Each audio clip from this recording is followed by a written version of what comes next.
as a film producer in Kenya and a creative economy practitioner who was successfully managed to transition into a professional. We stand at a very critical time in our country, and the question of jobs is one that the creative economy can easily respond to. It's only the creative economy in the whole world that... Easy. Take it easy. But you've given me a lecture, which is good, because from Manchester, it's good to get some experience. But can you make it brief?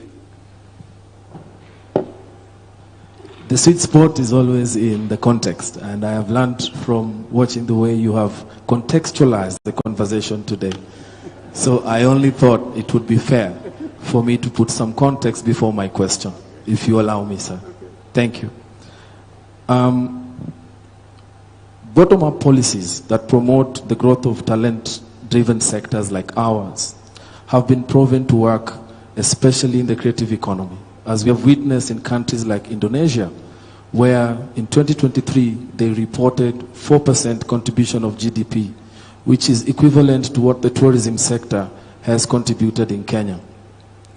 While we appreciate the bottom-up strategy that you have, that has given us the State Department for Youth and Creative Economy, we as the creative industry experts feel like there is a tension where there is a bottom-up strategy but a top-down approach in implementation, where the industry has been left out, and that has left the State Department with systemic inefficiencies, and 2 years in, we are yet to even have a roadmap or a plan of how we can fix our systemic challenges. Before my question, I'll say to you 3 important areas that we need to address urgently as a country for the creative economy to respond. Number 1 is outdated policy frameworks, the case of old laws trying to tackle new problems. Number 2 is intellectual property. To every creative person, that is our title deed. That is our bargaining power. When IP is not protected, then we have nothing. And number 3 is the problem of piracy, the small endemic that has injured Kenya and no one speaks about. I can be able to demonstrate that in one financial year, Kenya loses close to 92 billion shillings because of piracy, both to government and industry.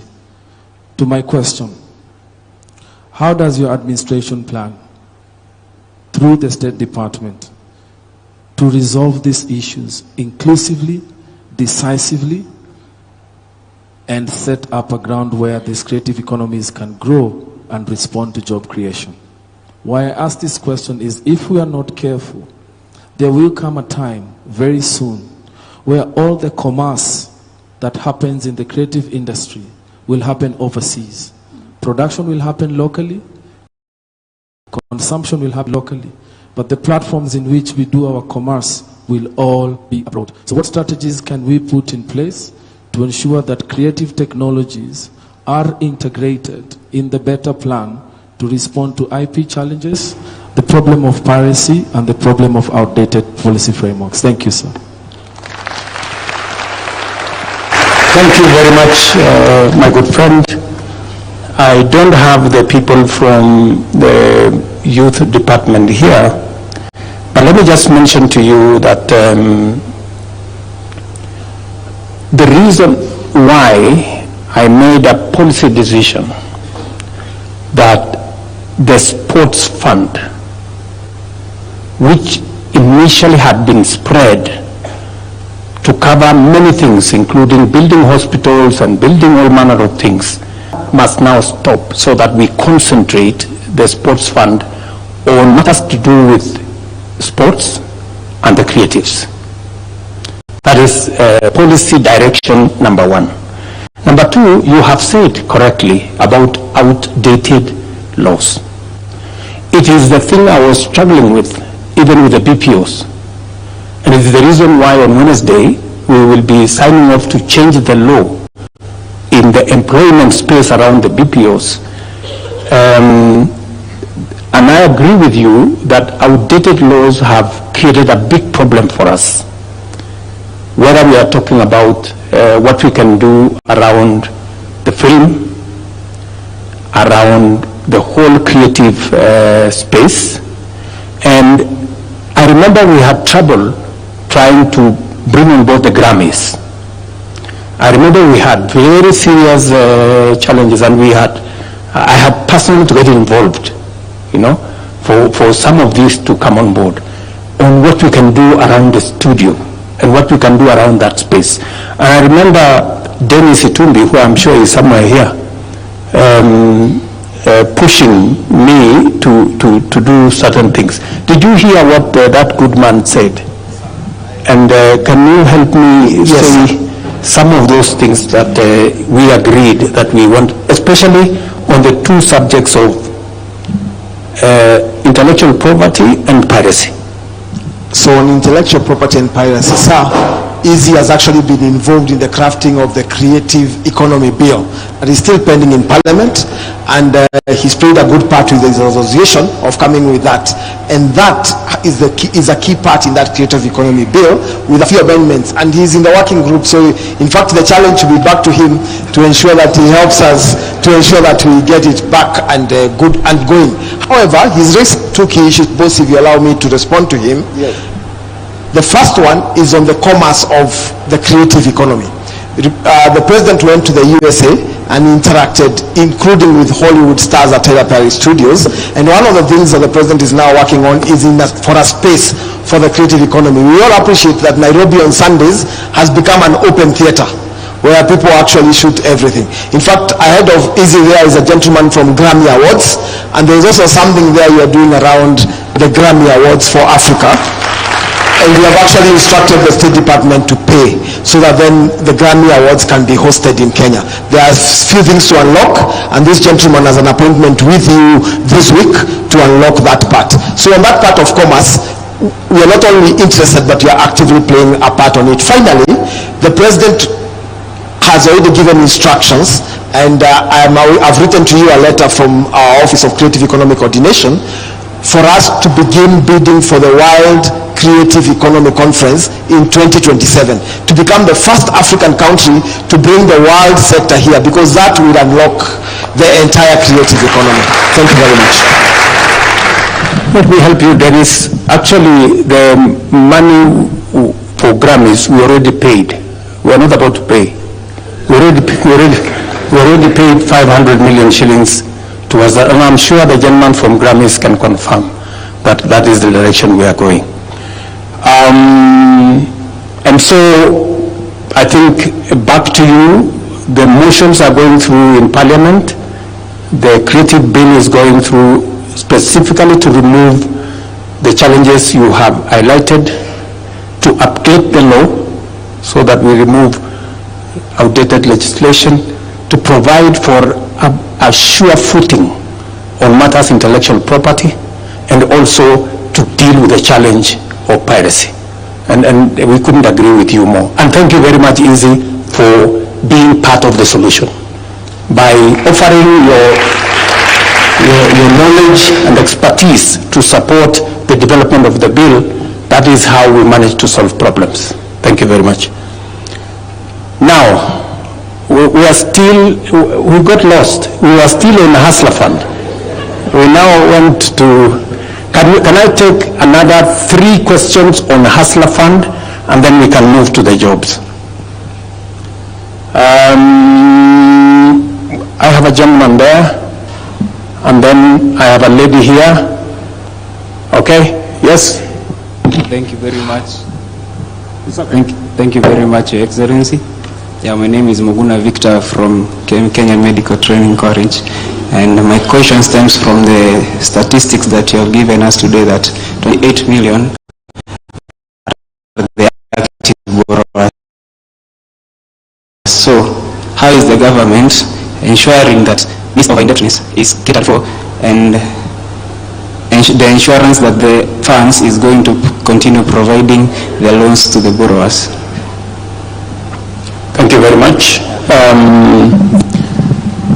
You know, we don't want to push anybody. You can sit down, Victor. We don't want to push anybody into blacklisting. We leave the doors open for the other Kenyans who are not doing well. And we believe that at some point, they will wake up to the reality that this is the best product they can ever get. So that's the case. And for your information, we have continuously, because the repayment rate around Hustler Fund is around 80%. So we have a big resource that is revolving. Most of the money is actually revolving. We just add a little money every year to make sure that we keep the system going. So you shouldn't be worried about whether there will be adequate funds to make sure that there is money for borrowers to borrow. We already taken care of that. Madam?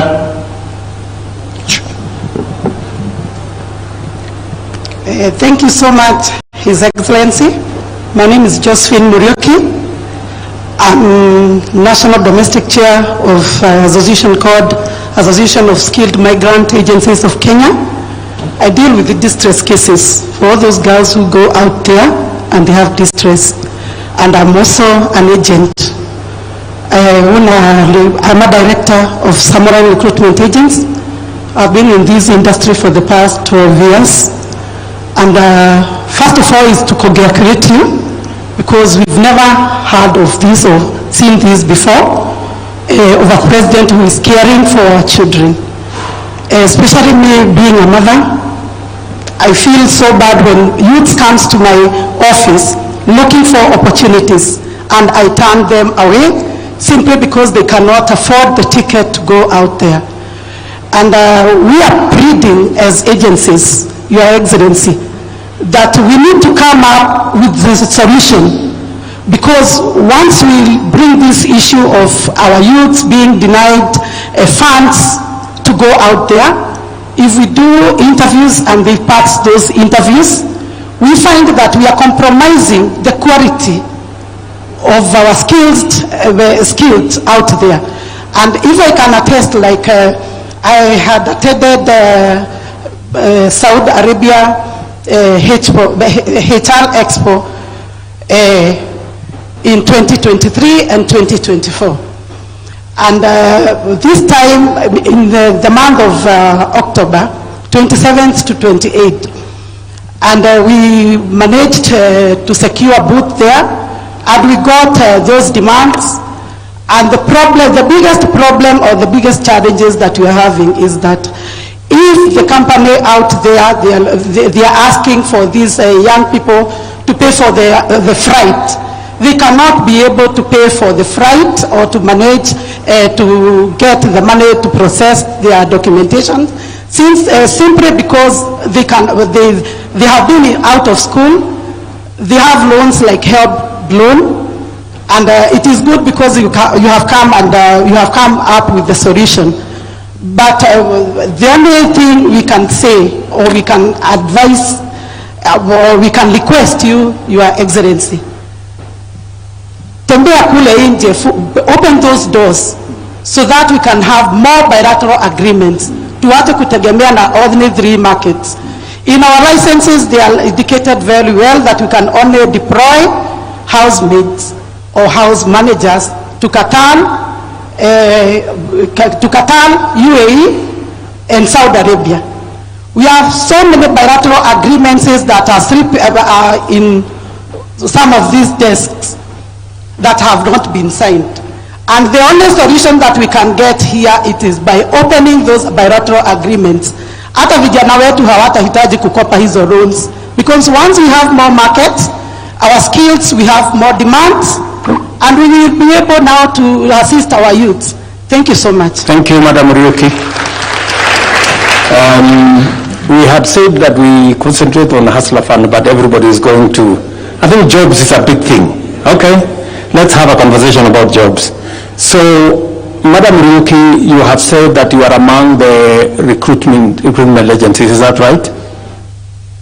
So you're among the lucky ones, because we had 1,400 and something recruitment agencies.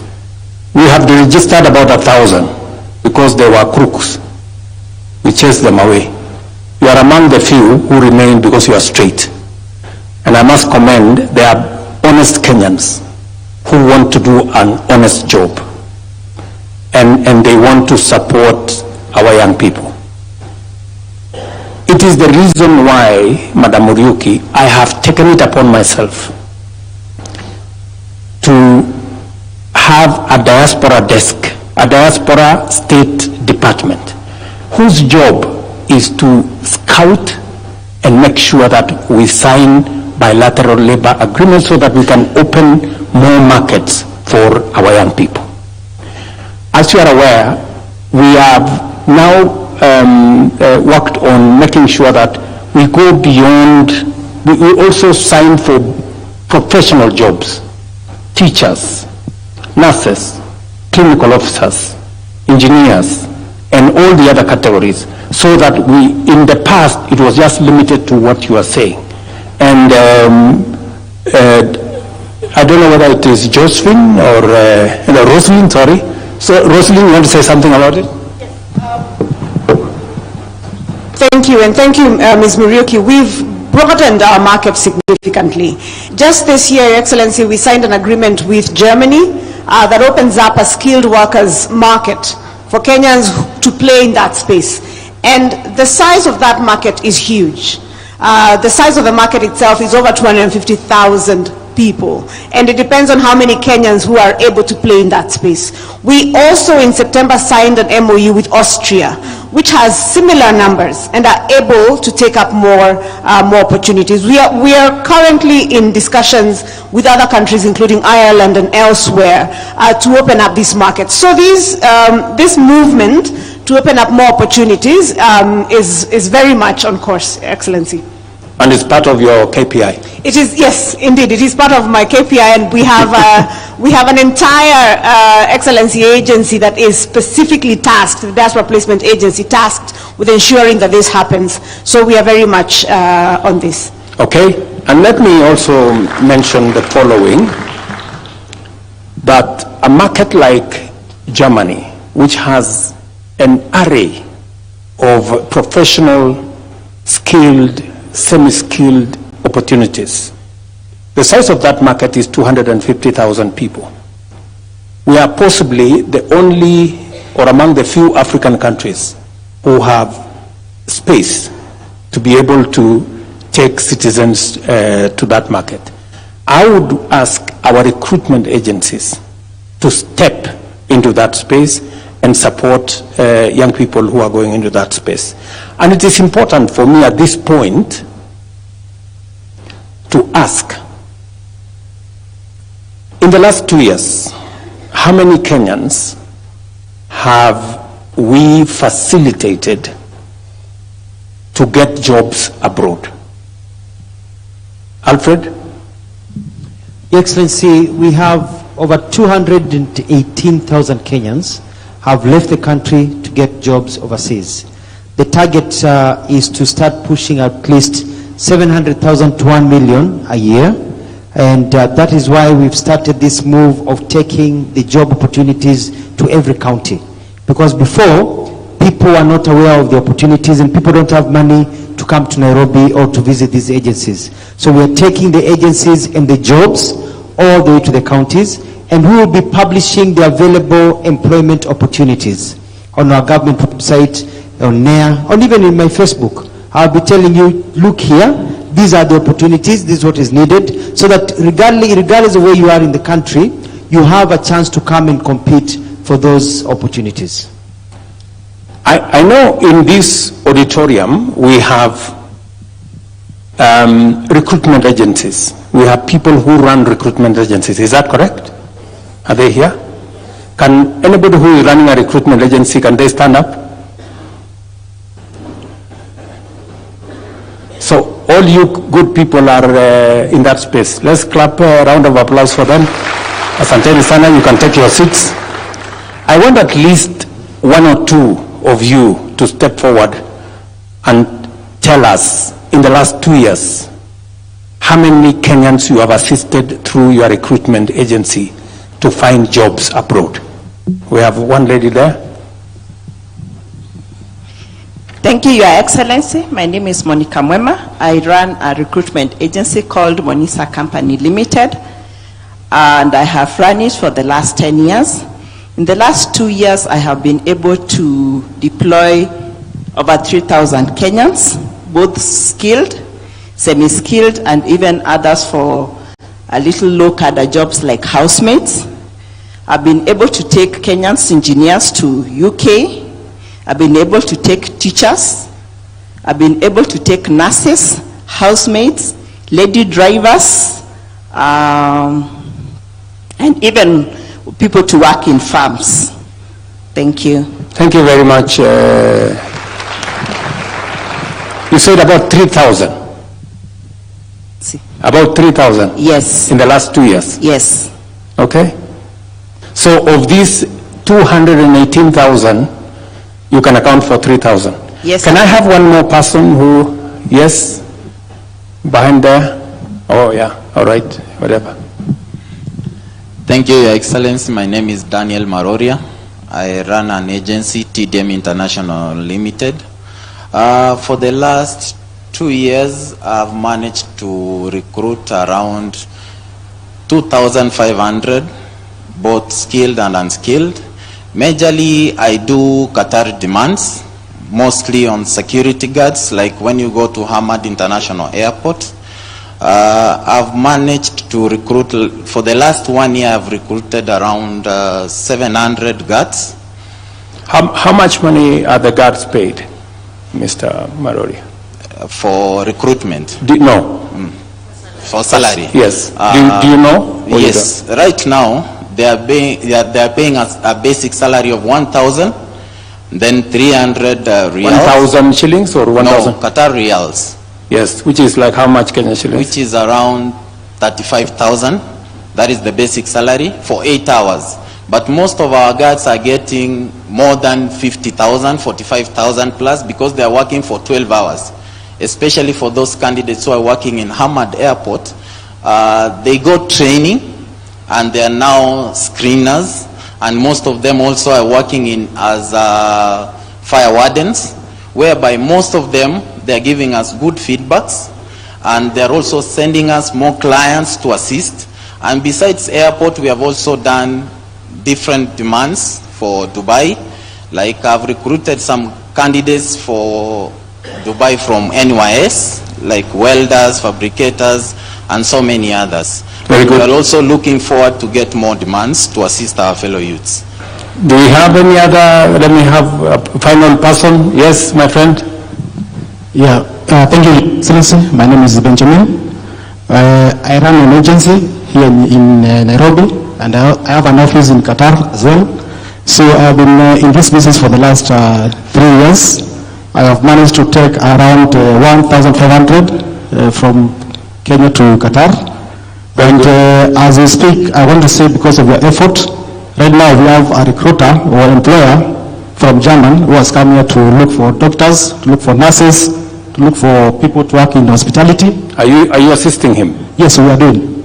Very good. Yes, so I can say that if anybody has got the right qualification for those professions and has got a B1, which is the language required by Germans, we can get in touch with us, we can assist. Thank you so much. Thank you, Benjamin. Maybe let me listen to this lady, the final person here. Thank you, Your Excellency. My name is Caroline Njoki Murogo. My agency is Consult Center Limited. I managed to successfully deliver an order for teachers to Baltimore City sometime in July this year. And then just this week, my partners will be around for interviews for another probably 200 candidates who are ready, and subsequently got another order for about 2,500.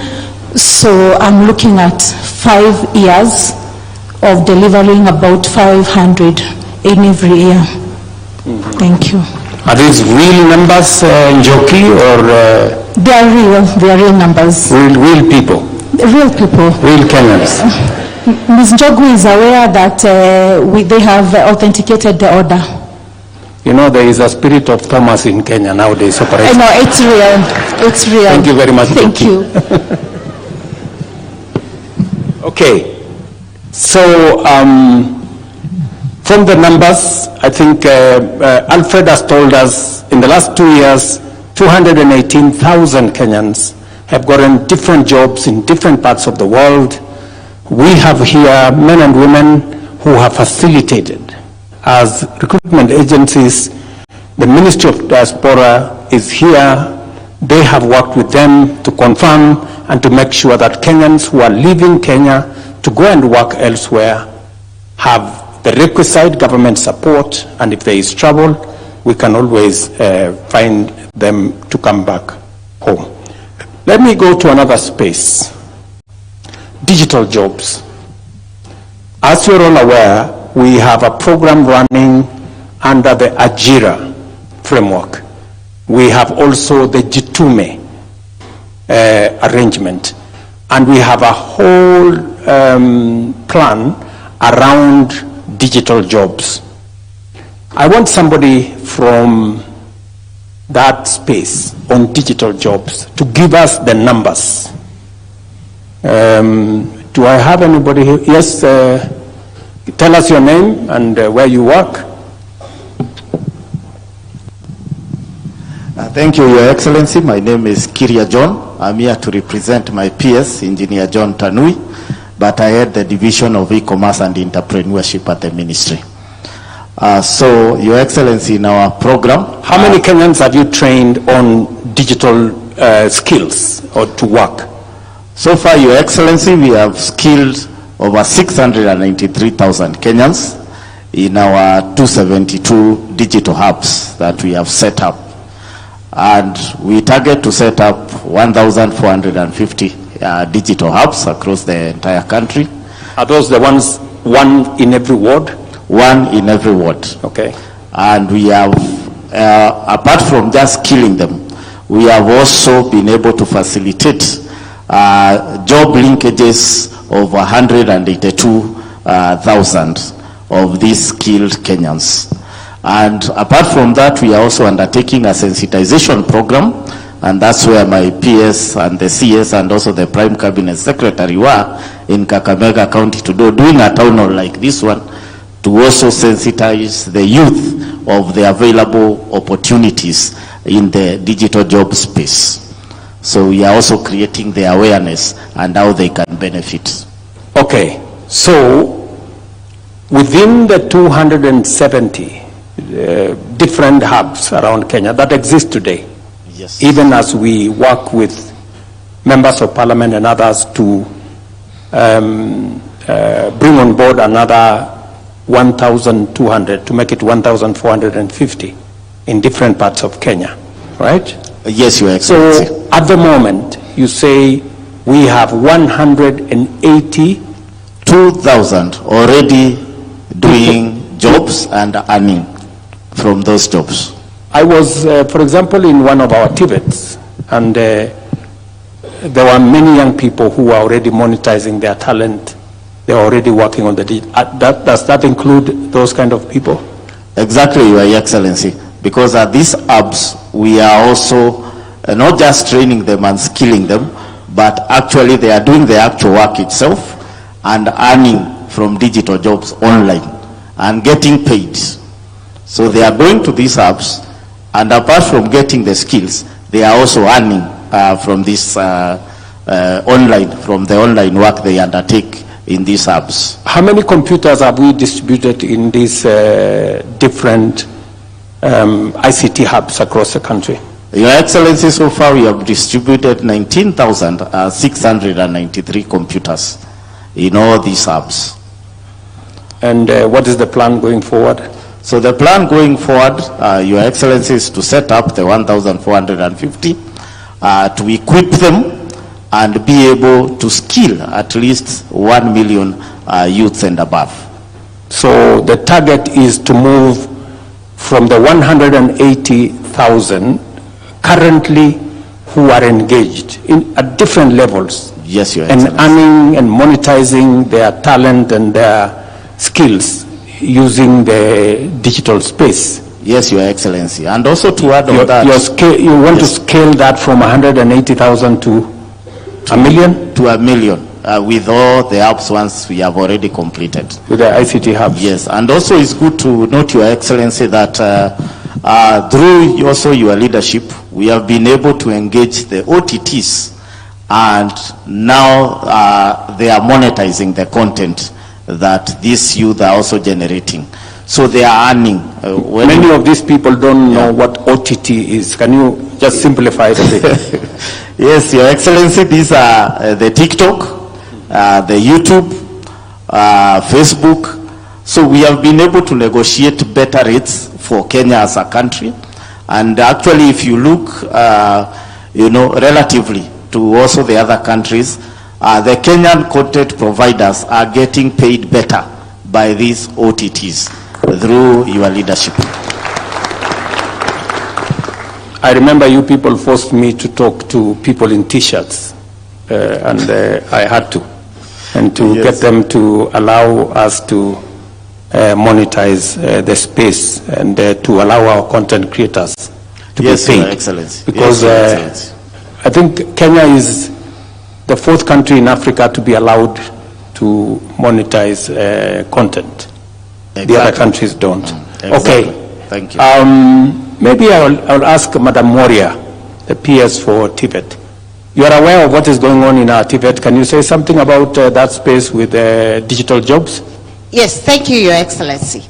In addition to what he has already said, we have already trained 600 trainers across the country who are now able to train our young people either within our institutions, and Your Excellency, we have 126 Tibet institutions with the devices between 50 and 100. And we have been able to train the numbers, some of them in the Tibet institutions, but Your Excellency, to be able to make sure that space is moving, our biggest responsibility has been to ensure that we are training the trainers at the Kenya School of Tibet, and we already have 600 of them across the country, Your Excellency. Thank you very much. Let me go to another space. I think we're talking about the space around labor mobility. People going to work abroad, as Alfred and Rosalind have said. We are talking about digital jobs, people working in our ICT hubs. Many people have been asking me, why am I so passionate about ICT hubs? Because it unlocks huge potential. It gives our young people an opportunity to work. I have met many of them in Tibet institutions, in other different ICT hubs. And at the moment, we have a program where we are working with Kenya Power to deliver internet to as many places in Kenya as possible, so that progressively we can unlock that unlock that potential, and that is going to turn around. Because again, I said, for us to be able to create jobs, we have to be intentional. We cannot just assume that jobs will arrive. We have to know ICT hubs, deliver internet, have trainers, have TOTs, train more young people, provide computers. And that's exactly what the gentleman from our Department of ICT has said. Let me move to another space.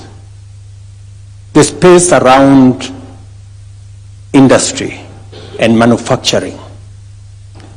I think PS Abubakar is here. What is the space around? Why are we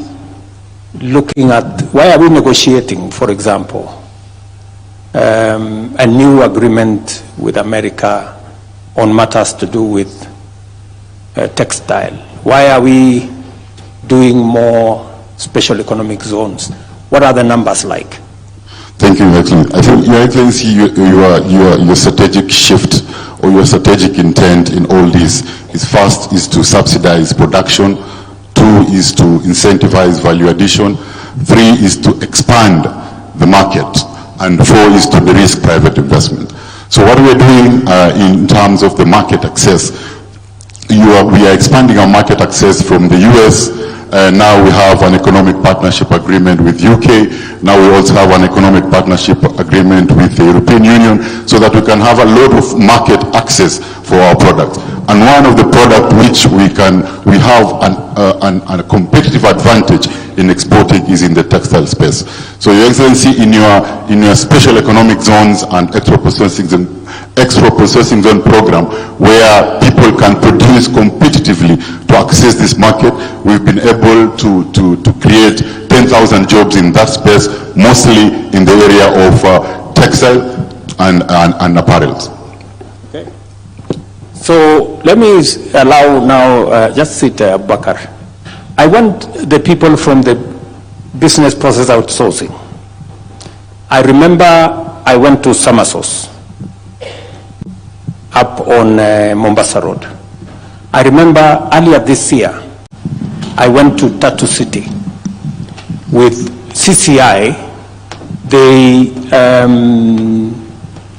They now have 6,000 people working for different companies out of Ruiru, here in Ruiru. What is going on in that space around the BPO, Madam? All right, I appreciate that.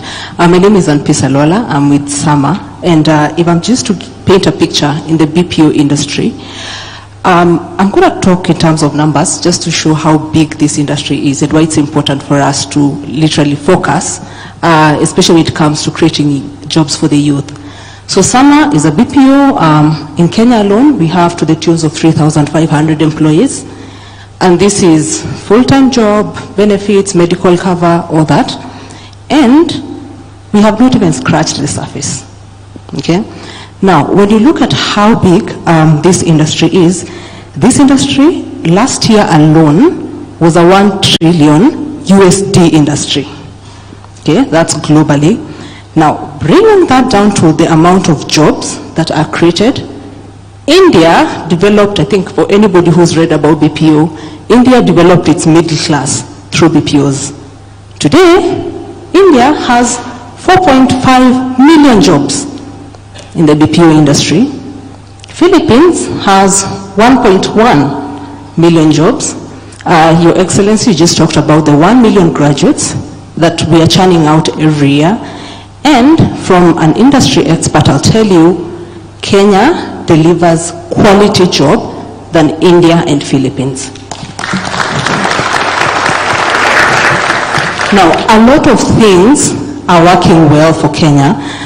Easy, I literally quoted your word like old laws trying to tackle new challenges, and we appreciate the progress that you're doing in the BPO industry, because today, when you look at Kenya, the BPO industry right now is heavy on English. I mean, North America accounts for 41%. I challenge anyone here that Kenyans have better English than the other regions I spoke about. Yeah? Now, you look at our education system is stronger. You look at the work the ICT ministry and the leadership of PS Tanu is doing in terms of internet, stronger than any other place. We are seeing these clients wanting to outsource to Kenya. And Kenya is not cheap compared to the other. I just want to demystify that. There's been a question on Kenya is cheaper. We are actually more expensive than those other regions, but the clients are preferring Kenya because they are getting quality work from Kenya. Okay. Now, today when you look at this sector, SAMA alone we are at 51% women, 49% men, and our focus is on AI. You look at AI alone, AI is looking at 826 billion in the next 6 years. Now, I don't know about the rest of you, but I'm a strong believer of Africa deserves a seat at this table. Yeah? Kenya deserves a seat at this table because anybody who knows AI knows about AI bias. If you don't train it, it talks about what it thinks. I think I'm seeing you nodding, because there are movies you hear somebody who's talking Swahili and they are literally talking a different language. That is not Swahili. That is not what you want AI to do. Yeah. So, Your Excellency, I think just in conclusion, is just appreciating the initiatives around defining this space and defining a space in such a way that it's both good for the workers, because, I mean, defines what is the criteria, what is the wage, what is all that around, but then also attracting more investments in this country. Thank you. Thank you very much. Again, our focus is in that space. The reason why we are spending 10 billion shillings to expand our internet connection is because people like Sama require very strong internet, because most of the time their workers work for clients outside Kenya. Number two is to make sure that the legislation does not impede companies that want to invest in Kenya in the BPO business. It is the reason why this year, as I told you, in Ruiru at Tatu City, we managed to get CCI to invest, and now they are hiring 6,000 Kenyans. They have given us a horizon of 50,000 if we do certain things in that space. And among the things that we are doing in that space is to straighten the law. Part of what I'll be doing this week, part of what we will be doing going forward, is to align the law with the realities of the job market. It is not fashionable anymore that you go to work in an office in a tie. If you look at the people working at BPOs, they go there in a t-shirt. And you must not necessarily have all these other stories. So there is a way that we have to re-engineer our job space so that it is responsive to the requirements of the job market at the moment. So again, it goes to being deliberate and being intentional. These jobs cannot happen. They have to be made to happen. And I know I'm going to have a lot of problems with employers when I sign the law on Wednesday, because people don't want anything changed. They want everything to stay the way things have been forever. But we have to change. We have to move things. We have to move them in. I think we have looked at the 4 spaces that I had in point. Let me allow another 3 or 4. Maybe I'll start here. One person from here. This good man with a good beard. Thank you. Thank you, Your Excellency. My name is Joseph Kasikoe, founder member of Jabali Africa, Grammy-nominated singer-songwriter, producer, and also I'm a voting member. So I want to go back to the music thing. I know you say you're talking about jobs, but the musicians are going to kill me if I come out of this space without mentioning that to the recruiters who are asking, who are doing the job thing. Music is a job too. Creative industry has a lot of jobs. So, and those can be exported too internationally. I'm an artist that has been eating from touring the world, and with our cultural attaches in our embassies, you can touch base with these festivals. Also in sports, we are world beaters, and there's a lot of meetings all over the world. That's also a job. There's talent managers. There's a lot of sections in the creative economy that we can find jobs in. So I didn't want to just get out of here without asking something to do with music and sports. Thank you very much. Thank you very much, my friend. Can I pick up one person? Yes, madam. I think you've had your hand raised for a while. Thank you, Your Excellency. My name is Virginia Joki, Director for Satma Technologies Company Limited, and I'm also the Secretary General for Kenya Association for Private Employment Agencies, whereby we have 357 members, directors who does recruitment. Allow me to go to FADS. Mine is a request to the government. Mine is a request to the government. There's a discussion we've been having with our CS diaspora, our PS, Madam Rosaline. And allow me to speak on behalf of her and the directors who are here. There was a FAD we have been following up and requesting if the directors can be supported through the ministry. We normally travel a lot for expos, and you'll find so many directors losing an opportunity to go showcase the CVs they have, the data they can present to their partners the other side. But because of we are not able to pay the pavilions the other side, we are not able to pay for some few facilitation here and there. We would like maybe the government can consider and put aside a fund for us so that we can be showcasing all over the world. And second, for the BLAs that are going to be signed, for skilled work, I would request if the ministry, through your support, if we can be able to have expos, for example, the Serbia, it's supposed to be signed. There's a way we can even have those expos before even the BLAs, so that we can market ourselves through the diaspora. Thank you. Okay. Rosaline, I think that's a good suggestion. So long as you pay your own tickets, right? Yeah, and your own accommodation. So just the pavilion. Okay. So I think let's see how we can support these good people.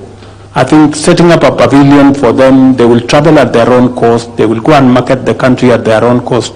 I think it's a good thing. All right. Let me, I don't know. I think, okay, let me be biased. Let's give it to the lady again. Asante sana, my president. Kwa majina naitwa Esther Mwangi kutoka Makadara Viwadani, kijiji ya Rungarunga. Nitafanya tofauti, nitaongea kwa lugha ya Kiswahili. Endelea. Asante. Mimi ni mama mboga, mmoja mwenye anafanya kazi kubwa tupate hii serikali. Niko na furaha siku ya leo kupata nafasi ya kuongea na wewe Mr. President. Nashukuru Mungu kwa sababu niko na neema yake. Nakushukuru sana na serikali yako Mr. President kwa sababu ya hii nafasi ya kazi. Vijana wetu wamepata kazi na kwa hii kazi ya majuu.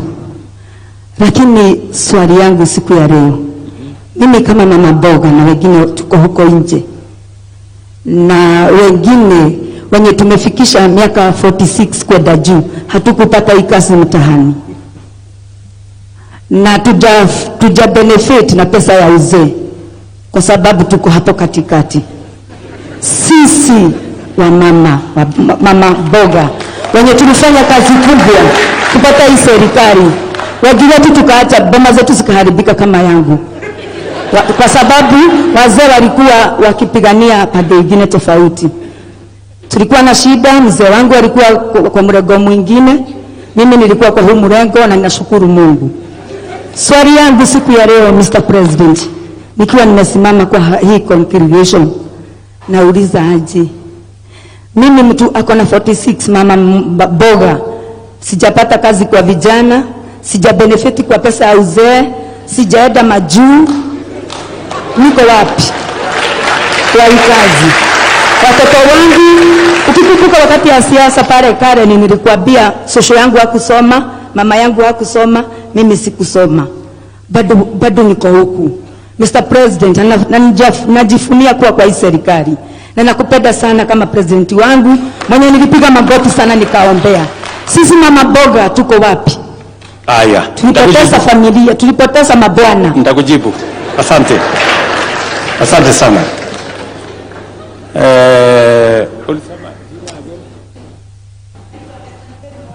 Esther. Asante sana Esther. Asante sana Esther. Asante sana Esther. Nitakwambia wewe kama mama mboga mambo 5. Si ndio? Kwa sababu wewe uko na mtoto. Si ndio? Si uko na watoto? Umebarikiwa na Mungu, uko na watoto. So kama wewe hujapata kazi, ujipange ndio mtoto wako tupangane na yeye apate kazi. Sinema hiyo? Mtu wako hapo utapangana na yeye. Ako hapo. That is number one. Number two, unajua tulikubaliana ya kwamba mama mboga pia atafanya kazi mahali kuna heshima. Tutahakikisha tutajenga soko. Tuhakikisha kwamba kina mama mboga wanafanya kazi. As I talk to you, nikiongea na wewe, tunajenga saa hizi soko 200 Kenya ya kina mama mboga. And most of them are actually in the process of completion. In fact, nitauliza governor wa Nairobi, kwa sababu si unatoka Nairobi? Nitauliza governor wa Nairobi aniambie mahali tuko kwa hiyo mpango yetu ya soko. Ngoja kidogo Senator, Governor Sakaja, just you know, so number one. So wewe uko hapo utafanya kazi mahali kuna heshima. Number 3, katika mpango yetu ya afya, mama mboga hakuwa kwa mpango ya afya kwa sababu NHIF ilikuwa ni number 1, watu wenye wanafanya kazi. Number 2, watu wenye wako na uwezo. Lakini sasa kwa hii mpango ambayo tuko nayo ya Taifa Care, wewe Esther, sasa uko na nafasi ya kuwa na bima ya afya as a person. Hii Taifa Care ina recognize mama mboga, na kwamba wewe pia sasa utakuwa na nafasi ya kuwa na bima ya afya. Utaenda hospitali, mtoto wako atatibiwa na hakuna malipo yoyote utalipa. Hiyo ni number 3. Sawa sawa. Number 4, najaribu kupanga mahali huko kwa hii mpango hii. Number 4, pale katika mpango ya housing, kwa sababu umeniambia mahali unaishi, si ndio? Pale kwa muda mrefu nyumba haina maji, nyumba haina choo, hakuna stima, hakuna barabara. Katika mpango yetu ya affordable housing, na umesikia ule jamaa wa affordable housing aliongea hapa. Did somebody speak about affordable housing here? No, we're going to talk about it. I know there is somebody from affordable housing. Sasa wewe kama mama mboga uko na nafasi ukijiandikisha kwa boma yangu. Sasa wewe utakuwa na nafasi ya kuwa home owner. Hapo nyuma ilikuwa ili upate nyumba lazima uwe tayari kulipa 20,000, 30,000, 50,000. Lakini kwa hii Nairobi sasa utapata nafasi ya kuwa mwenye nyumba, na kati ya shilingi 3,000 ama shilingi 5,000 yenye utalipa kila mwezi under our affordable housing program.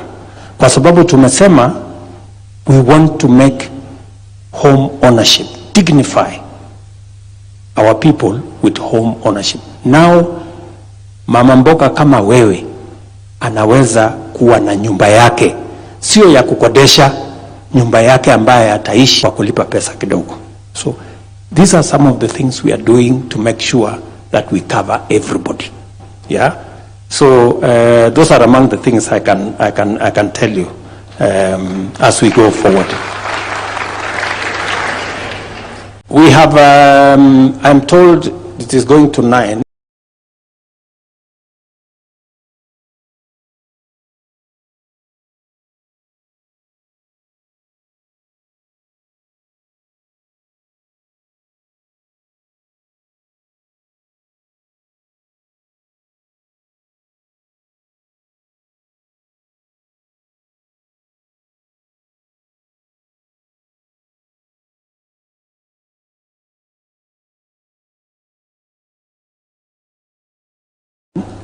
We have only 5 minutes of this. Let me take a question from that young man. And just one question, eh? Yeah. And then this side, one question. Yeah, this gentleman. Okay. Good evening. My name is Peter Ogutu. a student at the Technical University of Kenya. Yes, I have a question to you, Mr. President. Recently, we witnessed a move by the Cabinet Secretary, Dr. Alfred Mutua, where he facilitated the exportation of Kenyan skilled energetic labor to external markets for job opportunities. A good move that we appreciate, but doesn't that move leave the Kenyan economy at a bad place with the deprived skilled labor and or stressed skilled labor that cannot meet its potential? A good example is the medical sector, where we have fewer doctors attending to numerous patients, yet these doctors and nurses still form part and parcel of the skilled labor that are being exported to external market for employment. Thank you. Alfred, do you want to answer that question? It's a very good question from Mr. Ogutu. The reality is that we are producing more people than we need in the job market. For example, when you look at doctors and nurses, it is not that we do not have enough doctors or nurses being produced. Yes, the numbers are not where we are in terms of United Nations numbers, WHO, of the number per people. It's that we do not have the capacity at this time to absorb all of them. So I see where you're coming up with your point. But I also want to change the mentality where we think that there is what people are thinking of brain drain. What is happening is this. You have, for example, the ICT sector, a huge number of people that are ready to work, that even if we sent away 100,000 people in ICT, we would still leave this country with so many other people, 500,000, who are still looking for employment. So that thinking that if we're sending people away, we are depriving our country, is not really accurate. Because we have more people out of work who can go and work overseas without depriving our Kenyan local market. In our labor studies, we have not seen any cry by any industry saying that they are lacking people because people have left the country. We are producing people in TVETs, producing people in the universities, so we have a bulge of employment. Your Excellency. Okay, can you address, there is also one question, Alfred, that people continue to say, are we going through a brain drain? Are we exporting our brain power? Or does it eventually amount to a brain gain? Can you explain that? What usually happens is this. If you look at the countries that have really developed very fast, you look at, for example, the example of Singapore, China, Malaysia, Indonesia. What they did, these tech economies, was to ensure that their people who went and worked overseas came back home. We're calling this labor mobility because when you're going to work, it doesn't mean that you're going forever. You're going to work for 2-3 years and come back.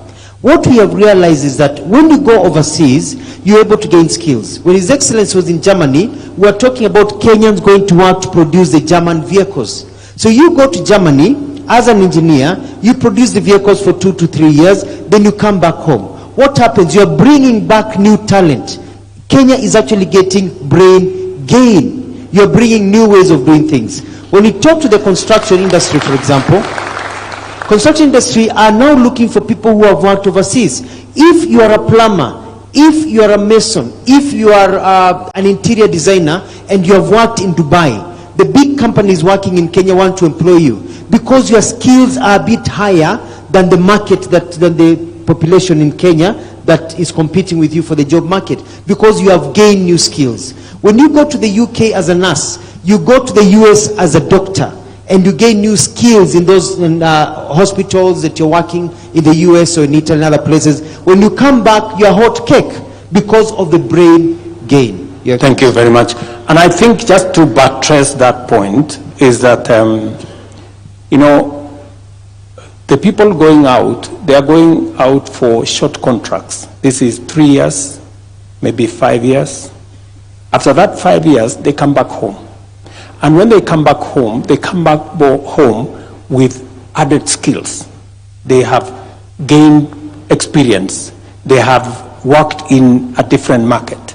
And they, most of the time, you find that they have improved on their skills. So it may look like brain drain, but eventually it becomes brain gain.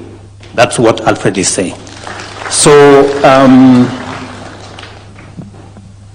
Your Excellency, thank you. My name is Felix Chege. I run a company called Resources Africa. First, I'd start by commending your efforts on making the African Free Container Trade Area work. I have been one of the beneficiaries of it. Being a beneficiary means that we got appointed by the AFCFTA Secretariat as a trading company on behalf of Kenya. And what we've been doing is that we've been supporting aggregation exercises for export. As late as a few weeks ago, we launched a Trade Connect initiative, an initiative that looks at shipping 1,000 containers over a period of 12 months to 5 African countries. And we've seen a lot of support from financial institutions in structuring of trade finance elements or instruments that are meant to promote inter-Africa trade in terms of aggregation. And at the same time, we've been able to do market development campaigns to be able to promote African or Kenyan manufactured products across the continent. Our main ask is investment more in market development campaigns. We have a lot of African countries that don't know what we actually manufacture as a country, and we've realized that this information is really important when it comes to providing an alternative of the products that we can ship to the export market within the African context. Other than that is using the products themselves as a collateral for transactions. We've been able to work around an aspect of how can we get our manufacturers to use the products that they manufacture as a collateral and go to the export market. We're looking at, or our ask could be, how can we use the credit guarantee scheme that you have already initiated to convert it to be an export guarantee line that can be used by our manufacturers to be able to guarantee them payments after they ship their products. Other than that, I thank you for really looking into the protocol on youth and women in trade, and we've leveraged on that to be able to access a lot in terms of just opening doors at the Secretariat. I'm at 27 years old, and I'm privileged to be among the people who represent this country as Secretariat. Thank you very much, Mr. Chege. Just Chege. Thank you very much, Mr. Chege, for what you have said. I think you put it so well that you've given me some homework to do on some aspects, and I will take back the homework and see what we can do better. But congratulations on what you're doing on behalf of many young people in Kenya, taking advantage of the Africa Continental Free Trade Area. It's a market of 1.4 billion people, and Kenya needs to move full speed and take its space and place in that market so that we can better leverage the market infrastructure that exists in the Africa Continental Free Trade Area to benefit our own enterprises and our own people. Good people, it's 9 p.m. and I am told it has to stop. I know many people would have wanted to, but as you are aware, this has become now our way of transacting. So there will be another occasion for us to go through this again. Let me congratulate all of you. Thank you very much for taking time. I know all of us are busy people, for taking time to ask your questions, to seek the intervention, clarification.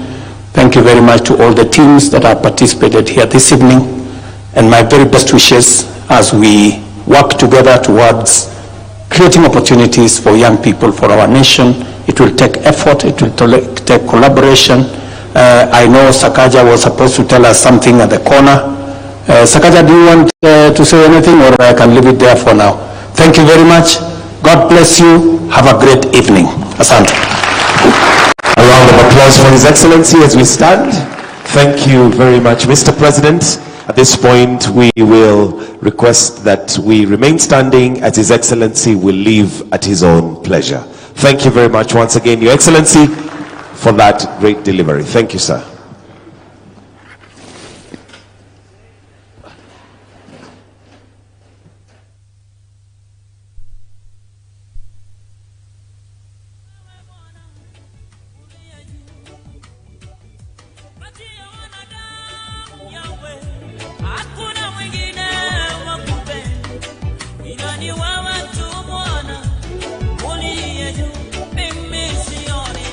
Sioni mwingine Bwana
Remember, you have several rights that protect your